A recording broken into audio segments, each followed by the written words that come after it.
जो चैनल से जुड़े हैं, मैं सभी को हार्दिक धन्यवाद देता हूं और मेरा संदेश यही होगी कि आप जहां भी हो सुरक्षित रहें, मास्क का यूज हमेशा करें, सोशल डिस्टेंस का पालन जरूर करें और ये बढ़ती हुई कोरोना की दहशत से बचने की कोशिश करें। तो 12th क्लास की सभी विद्यार्थी जो इलेक्ट्रोकेमिस्ट्री से मैंने 2 वीडियो आप लोग को भेज चुका हूं, मैं उम्मीद करता हूं कि आप लोग वो टॉपिक समझ गए होंगे, कारण कि आप लोग को पहले ही बताए थे कि समझने में कहीं भी प्रॉब्लम हो तो कमेंट के माध्यम से क्वेश्चन राइज करेंगे। हम नेक्स्ट डे उन सारे विद्यार्थियों को जरूर संतुष्ट करने की कोशिश करूंगा। तो आइए आज वही टॉपिक लेकर के पुनः हम स्टार्ट कर रहे हैं जहां पे आप लोग को लास्ट किए थे। देखिए, हमने अगले दिन विद्युत रासायनिक सेल के स्ट्रक्चर, उसका सिद्धांत, साल्ट ब्रिज का फंक्शन, सेल का कैसे निरूपण की जाती है, सेल निरूपण से सेल रिएक्शन कैसे लिखे जाते हैं, इन सारी बातों से हमने आप लोग को अवगत कराए थे। तो आज उसी से रिलेटेड कुछ और क्वेश्चन ऑब्जेक्टिव उठते हैं, या तो कंपटीशन की बात करें या फिर हम लोग जनरल एग्जाम की बात करें। देखिए, आज उसी से रिलेटेड हम आगे टॉपिक स्टार्ट करने जा रहे हैं।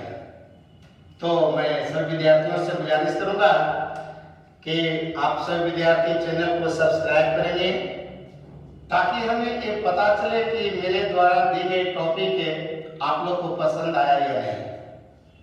क्योंकि आप अगर संतुष्ट हैं तो फिर नेक्स्ट वीडियो देने का हमें अच्छा मौका मिलता है। तो चलिए देखिए, सबसे पहले क्वेश्चन कभी कल पूछेगा तुम लोग से सेल से रिलेटेड कि सेल विभव बताया जाए। यानी सबसे पहले समझिए कि सेल विभव कहते हैं किसे।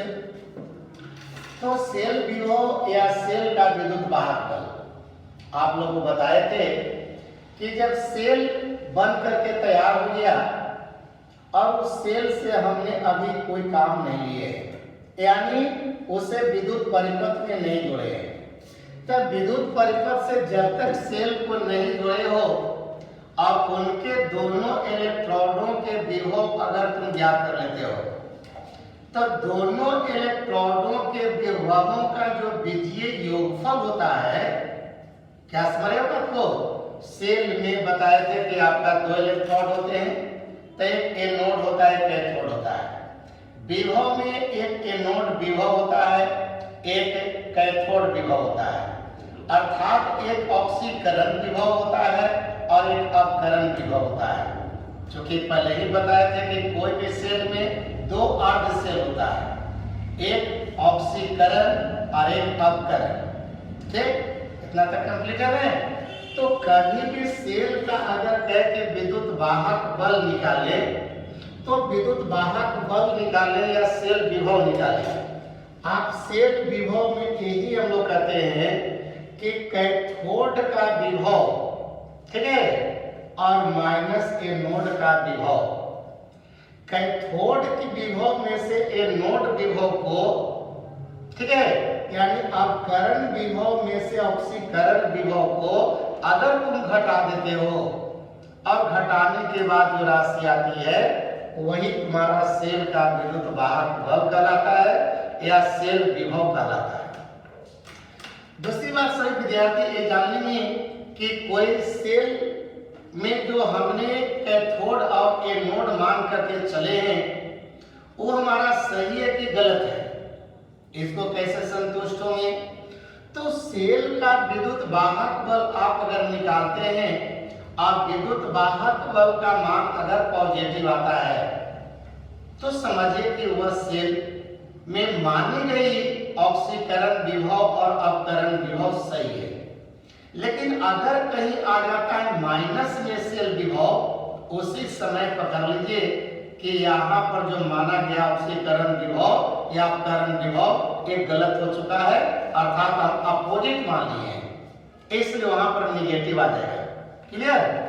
अब देखा जाए तो एक सेल विभव है, तो सेल विभव अगर कहता है तो बोलेगा कैथोड विभव माइनस एनोड विभव, यानी अपकरण विभव माइनस ऑक्सीकरण विभव। ये दोनों का अंतर जो होगा वही कहलाता सेल का विद्युत वाहक बल। क्लियर?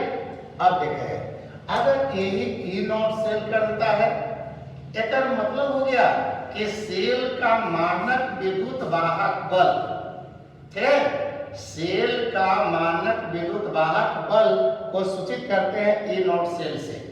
क्लियर? अब कहीं का क्वेश्चन में आपसे लगा दे कि सेल का मानक विद्युत वाहक बल निकालिए, तो मानक जब शब्द लगा दिया एक मतलब कि तब वहां पर दोनों हम इलेक्ट्रोड के फिर मानक इलेक्ट्रोड विभव लेंगे।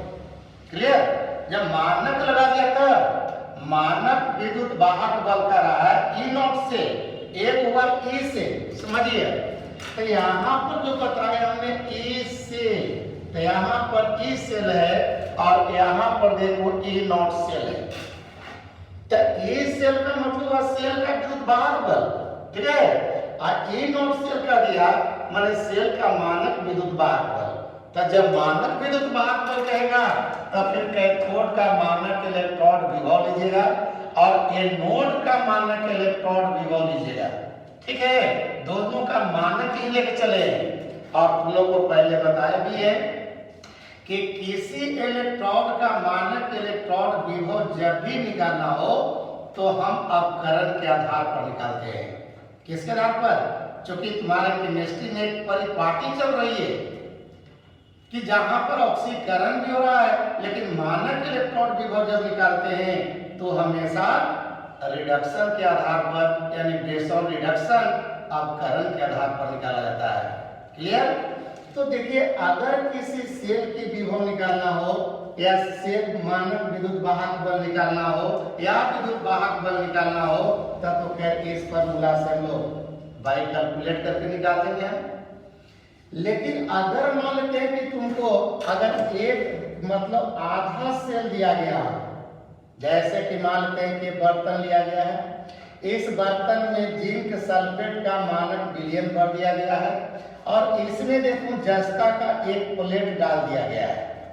अब हमसे कोई कहे या आपसे कोई कहे, ठीक है ना, बात सुन रहे हो, कि यहाँ पर जस्ता का विभव बताओ, इतना ही बोले, या भी कहे कि एक जेड पर जो यानी अर्ध सेल है, यानी पूरा सेल तो लिए नहीं है, अर्ध सेल विभव कहे कि अर्ध सेल विभव बताओ, ठीक है, या इलेक्ट्रोड विभव बताओ, कहे कि जस्ता का इलेक्ट्रोड विभव बताओ, तांबा का इलेक्ट्रोड विभव बताओ, तो ये आप भले ही बताते हैं कि जब किसी धातु को उसी आयन के विलयन में या उसी धातु के लवण के विलयन में अगर डुबाया जाता है तब उस प्लेट के ऊपर या तो ऑक्सीकरण होता है या तो अपकरण होता है, दो में से क्रिया होती है, जिसकी वजह से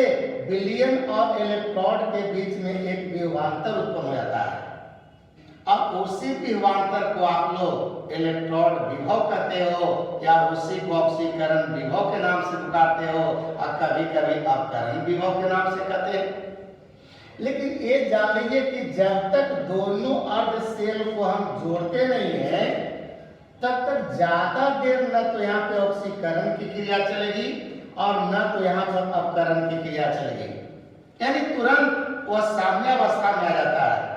और साम्यावस्था में जब चलाता है तो उस इलेक्ट्रोड का निरपेक्ष जो विभव होना चाहिए, एक्यूरेट विभव कितना होना चाहिए, ये ज्ञात करना संभव नहीं है। क्या किया, किसी भी अर्ध सेल का विभव निकालने कहे या किसी इलेक्ट्रोड का विभव ज्ञात करने के लिए कहे तो पहले ही हम बता चुके हैं कि किसी सिंगल यानी एकल इलेक्ट्रोड का हम निरपेक्ष विभव जो कहते हैं या विभव का निरपेक्ष मान कहते हैं, उसे ज्ञात नहीं कर सकते हैं। क्लियर? फिर से एक बार दिमाग में डालिए सब लड़के, किसी सिंगल इलेक्ट्रोड, जैसे कि देखा जाए यहाँ भी सिंगल लिए हैं और यहाँ भी सिंगल लिए हैं। अब कोई कहे कि सिंगल इलेक्ट्रोड का विभव निकालो, तो सिंगल इलेक्ट्रोड का विभव निकालने के लिए जब बोले तो ये कहेगा इस इलेक्ट्रोड का निरपेक्ष मान ज्ञात करना संभव नहीं है। कारण पे पूछे तो कारण बताइएगा कि किसी इलेक्ट्रोड को उसी आयन के विलयन में जब डुबाया जाएगा तो क्षण भर के लिए वहां पर ऑक्सीकरण या अपकरण की क्रिया होगी और तुरंत उस साम्यावस्था को प्राप्त कर लेगा। और साम्यावस्था को अगर प्राप्त कर लेता है तो फिर उसका कहानी समाप्त हो जाती है, उसको ज्ञात नहीं कर सकते हैं। तो किसी सिंगल इलेक्ट्रोड का इलेक्ट्रोड विभव या अर्ध सेल विभव ये ज्ञात करना संभव नहीं है। इस बात को सबसे पहले फ्रांस के रहने वाला वैज्ञानिक था जिसका नाम था वाल्टर नर्नस्ट। वाल्टर नर्नस्ट के दिमाग में ये आया कि अगर हम किसी इलेक्ट्रोड का विभव ज्ञात करना चाहते हैं या अर्ध सेल विभव ज्ञात करना चाहते हैं तो ज्ञात कर सकते हैं या नहीं।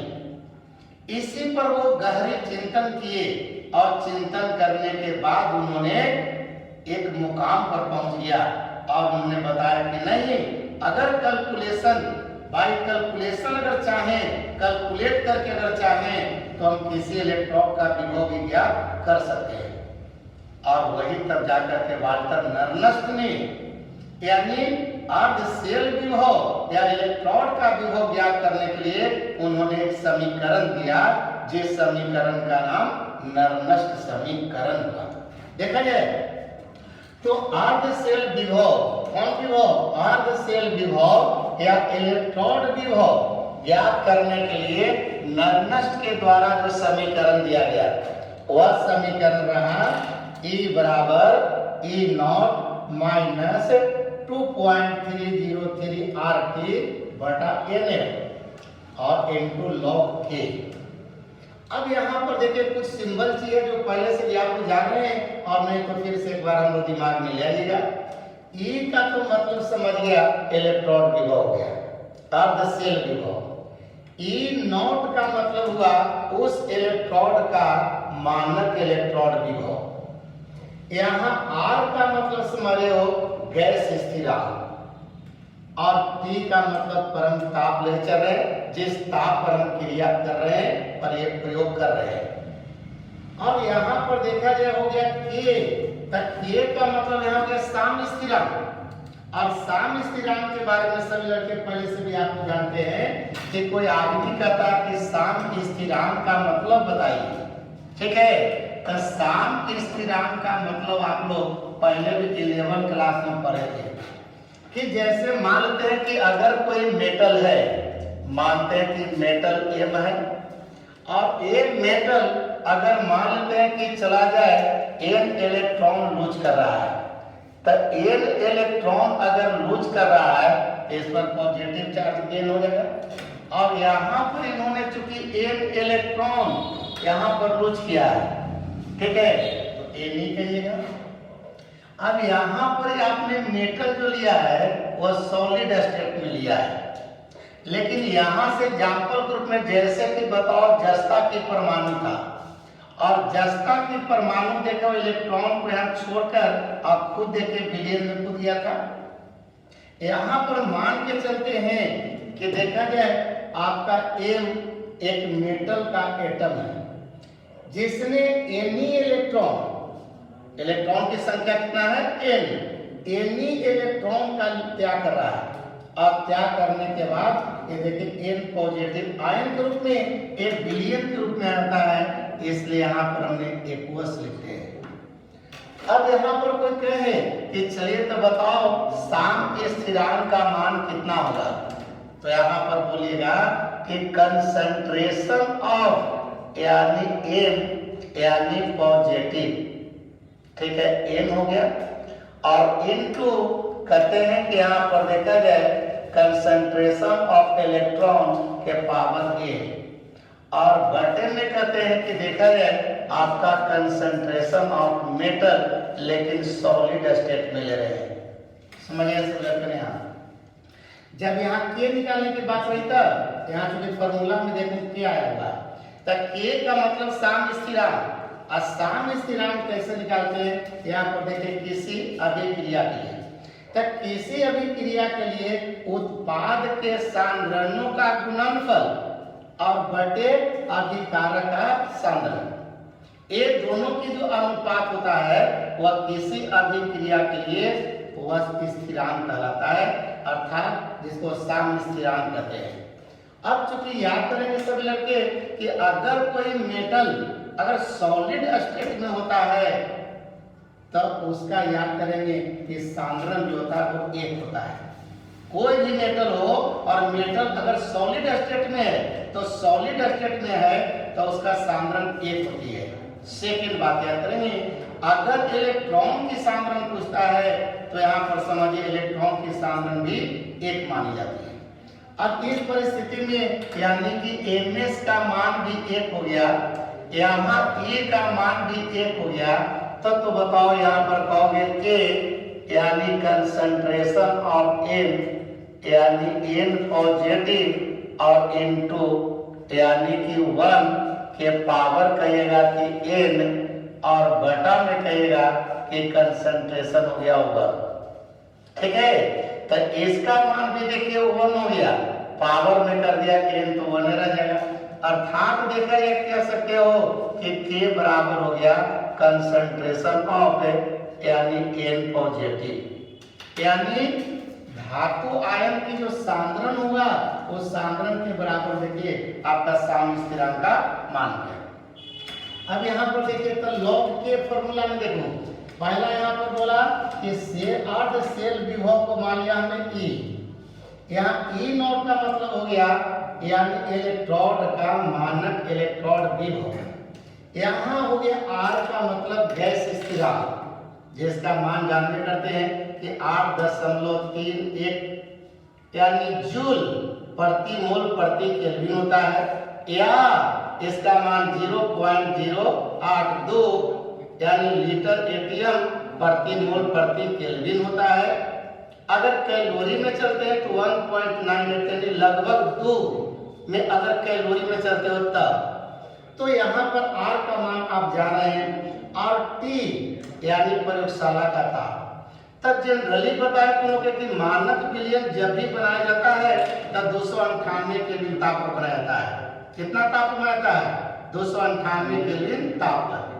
यहाँ पर सोचिए N का मतलब हुआ नंबर ऑफ इलेक्ट्रॉन माने कितना इलेक्ट्रॉन ट्रांसफर कर रहा है इलेक्ट्रॉन लूज कर रहा है या गेन कर रहा है इलेक्ट्रॉन त्याग रहा है या इलेक्ट्रॉन जैसे फॉर एग्जांपल देखा जाए यहाँ मेटल का एटम इलेक्ट्रॉन का त्याग किया यानी ऑक्सीकरण क्रिया को शो किया आपने तो यहाँ पर चूंकि M के द्वारा N इलेक्ट्रॉन त्यागा गया इसलिए हम यहाँ पर N मान के चले हैं।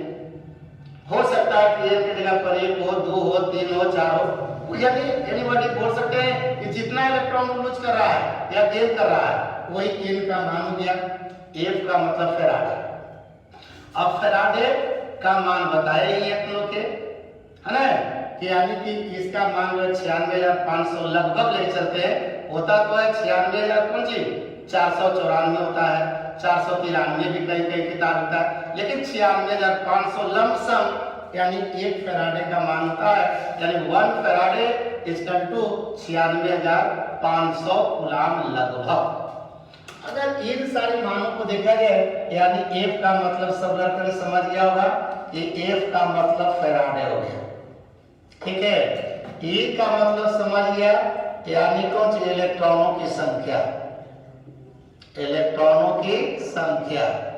देखिए R का मतलब समझिए सब लड़के यानी गैस स्थिरांक तो ये गैस स्थिरांक हो गया और T जो गया वह परम ताप यानी केल्विन में। ठीक है परम ताप। अगर ये सारा पॉइंट को अगर यहाँ पर रख देते हो तो समझिए कि आपका नर्मक समीकरण से हम किसी भी अर्ध सेल का विभव निकाल सकते हैं।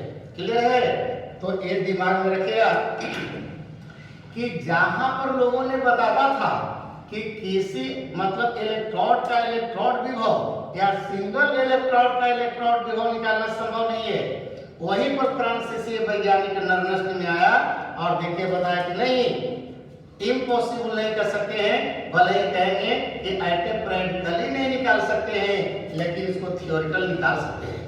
अब वही थियोरिकल निकालने के लिए देखिए नर्नस्ट ने यहाँ पर समीकरण दिया, तो सभी बच्चे इस समीकरण को दिमाग में बैठा लिया और एक एक जो सिंबल आया है इस सिंबल को आपने याद कर लिया। अब यहाँ पर जैसे कि देखिए हमने बोला कि अगर इसका मान अगर तुम लोग और शॉर्टकट रूप में लाना चाहते हो, तब इसी को शॉर्टकट रूप में अगर लेना चाहते हो तो यही हो जाता है E equal to E nought minus, यहाँ से देखिए R का मान बैठा दीजिए, यहाँ से T के जगह पर बताया 298 केल्विन चलना है, क्योंकि जैसी मानक ताप की बात करते हो तो T का मतलब हो गया 298 केल्विन, यानी 25 डिग्री सेल्सियस पर काम से होती है। अब उसके बाद देखा जाए F का मान फैराडे में रखते हैं तो 96,500, बस हो ना, यानी 1 फैराडे का मान हो गया लगभग यानी 96,500 कूलम। F के जगह पर मान रख दीजिएगा, यहाँ T 298 रख दीजिएगा, R का मान जो गैस स्थिरांक बोले हैं वह गैस स्थिरांक का मान लगभग 2 लेके चलते हैं या 1.98 समथिंग रखते हैं, तो यही जो होता है आपका करीब करीब आपका 0.0 यानी 591 और बटे में हो जाता है n और इसे को कहते हैं log k। अगर चाहिए तो इससे भी हम शॉर्टकट रूप में हम मान निकाल सकते हो, जैसे कि मानते एग्जाम्पल के रूप में आप कहते हैं कि जैसे Zn हो गया और Zn टू पॉजिटिव कहते हो कि अगर 2 इलेक्ट्रॉन को लेकर के ये Zn यानी एटम में बदल जाता है, तो यहाँ पर इस परिस्थिति में आप कह सकते हैं कि देखा जाए यहाँ उत्पाद के रूप में Zn हो गया, तब यहाँ पर इसको लिख सकते हो तुम लोग कि E इक्वल टू हो जाएगा E nought minus E nought Zn, याद कीजिएगा क्योंकि जस्ता यहाँ पर ले लिए हैं। अब यहाँ पर जस्ता लेके चले हो तब बोलेंगे जस्ता का मानक इलेक्ट्रोड विभव और माइनस यहाँ से बोले हो कि 0.059 लगभग लेने चलिए और n मैंने 2 इलेक्ट्रॉन गेन किया है इसलिए यहाँ पर बटे में 2 कर दीजिएगा और लॉग में चलिएगा तो यहाँ पर देखिए यानी कहते हैं 1 बाई और Zn का कंसंट्रेशन लेना होगा, मतलब Zn का सांद्रण, ठीक है। इस तरह से आपने शो कर दे सकते हैं। जैसे कि बताया था तुम लोग के यहाँ पर हमने देखिए ऑक्सीकरण के आधार पर न लेकर अपकरण के आधार पर लिए हैं, तो अपकरण यहाँ जबकि देखो यहाँ पे ऑक्सीकरण के रूप में लिए हैं, तो ऑक्सीकरण के रूप में ले लेते हैं इतना बटे 1 हो जाता है, अपकरण के रूप में लेते हो तो 1 ऊपर हो जाता है। इसी तरह से मानते हैं कि आपने अगर चाहे तो डैनियल सेल को आप शो कर सकते हैं, मान लीजिए ये तो जस्ता का हो गया, इसी तरह से कॉपर के बारे में कहते हैं। अब जैसे कि मानते हैं चलिए अब कहता है कि कॉपर का, अब कॉपर का अगर मानते हैं तुमसे कहता है कि हमको इलेक्ट्रोड विभव बताइए, यानी तांबा का इलेक्ट्रोड विभव बताए, तो बताएंगे Cu कहोगे कि 2 पॉजिटिव है, अब 2 इलेक्ट्रॉन गेन किया तो यहाँ पर देखिए Cu आपका एटम के रूप में बदल गया। अब यहाँ से बताओ तुम कहोगे कि E और यहाँ Cu मतलब तांबा का विभव निकाल रहे हैं। अब तांबा का विभव निकालने के लिए आपने कहा कि E नॉट यानी Cu हो गया, माइनस बोलेगा 0.059 बोलेगा और 2 इलेक्ट्रॉन तो बाई 2 कहोगे और लॉग कहिएगा यहाँ 1 by concentration of copper ion, ठीक है। इस तरह से आप दे सकते हैं। तो किसी भी इलेक्ट्रोड का अगर इलेक्ट्रोड विभव निकालने के लिए है तो समझिए हम बारी बारी से दोनों का इलेक्ट्रोड विभव इस फार्मूला के माध्यम से निकाल सकते हैं। आज जब बताओ इधर से आपने एनोड का भी निकाल सकते हैं, कैथोड का भी निकाल सकते हैं, और जब दोनों निकालने के फार्मूला आप जान जाते हैं तो ऊपर में हमने बोला था कि सेल विभव भी निकाल सकते हैं। क्योंकि सेल विभव बराबर देखिए ये लिखा गया है कि E यानी कैथोड का विभव और माइनस एनोड का विभव। अब कैथोड का विभव और एनोड का विभव अब दोनों के दोनों नर्मस समीकरण से निकाल सकते हो। इसलिए अगर हम चाहें तो दोनों को अलग अलग निकाल करके, चूंकि इसमें सारा चीज तुम जान रहे हो, ए में यहाँ कॉपर का निकाला है, यहाँ पे जिंक का निकाले हो। जब दोनों का अपने निकाल दिया, एक मतलब है कि सेल विभव आराम से निकाल सकते हैं। आज सेल विभव जब निकाल सकते हैं तो सेल का मानक विद्युत वाहक पर भी निकाल सकते हैं। क्योंकि साम्यावस्था की बात होता है कि साम्यावस्था में E का मान हो जाता है 0। तो साम्यावस्था में E का मान 0 हो सकता है, तो आप होता है जस्ता का मानक इलेक्ट्रॉन भी निकाल सकते हो, तांबा का मानक इलेक्ट्रॉन भी निकाल सकते हो और निकाल सकते हो। चूंकि जैसी साम्यावस्था कर देगा तो साम्यावस्था में इसका मान हो जाएगा 0, इसका मान हो जाएगा यानी Zn का मान यहाँ पर 0। तो यहाँ पर साम्यावस्था की बात कर रहे हैं, तो साम्यावस्था में इसका मान हो जाएगा 0 और इसका मान हो जाएगा 0। तो यहाँ से बताओ इस साइड से इस साइड ला सकते हैं, तो E नॉट सी यू निकाल सकते हो और E नॉट Zn निकाल सकते हो। तब यहाँ पर E नॉट सी निकालने के लिए E नॉट सी यू निकाल सकते हो, E nought C U minus E nought Zn। Clear है ना? दिक्कत तो बोलेगा या पहले बोले हैं कि कमेंट करके आपने पूछ सकते हैं कि कहीं पर प्रॉब्लम रह गया सर। कारण कि ये सब क्वेश्चन जो है, ये सब बातें जो होती है आपको या तो बिहार बोर्ड हो, सीबीएसई बोर्ड हो या कंपटीशन हो, ये सब अक्सर क्वेश्चन ऑब्जेक्टिव आपको देते रहता है। नर्मस इक्वेशन जो है इस पर बहुत सारे न्यूमेरिकल भी बनते हैं और जैसा कि हम कल छोटे छोटे क्वेश्चन इस पर देंगे, आज पहले इतना ज्यादा लोड नहीं दे रहे। नर्मस इक्वेशन को फिर से एक बार दिमाग में रखिएगा कि नर्मस ने बताया कि सेल का जो इलेक्ट्रोड होता है तो वह इलेक्ट्रोड का विभव जो होता है वह विलयन के सांद्रण पर निर्भर करता है। लेकिन किसी सिंगल इलेक्ट्रोड का इलेक्ट्रोड विभव यानी निकालना या उसका निरपेक्ष मान ज्ञात करना, सही ज्ञात करना, ये बर्तन में संभव नहीं है। किसी बर्तन में कोई विलयन लेकर के वहां पे धातु का छड़ लटका दिया जाए और फिर पूछे कुछ धातु का इलेक्ट्रोड विभव निकालिए, ऐसे नहीं संभव है। इसी समस्या को दूर करने के लिए यानी वाल्टर नर्मस आया और वाल्टर नर्मस ने बताया कि नहीं, अगर हम चाहेंगे तो किसी सिंगल इलेक्ट्रोड का भी इलेक्ट्रोड विभव निकाल सकते हैं और इसे ज्ञात करने के लिए इसी समीकरण का प्रयोग करेंगे। तब तक सभी बच्चे इस फॉर्मूला को दिमाग में रखेंगे, बोली गई सारी बातों को इत्मीनान से सुनिएगा ताकि अगले दिन हम छोटे छोटे न्यूमेरिकल दें, आपको आराम से बना सके। तो आज क्लास यहीं पर स्टॉप करते हैं। धन्यवाद, गुड नाइट।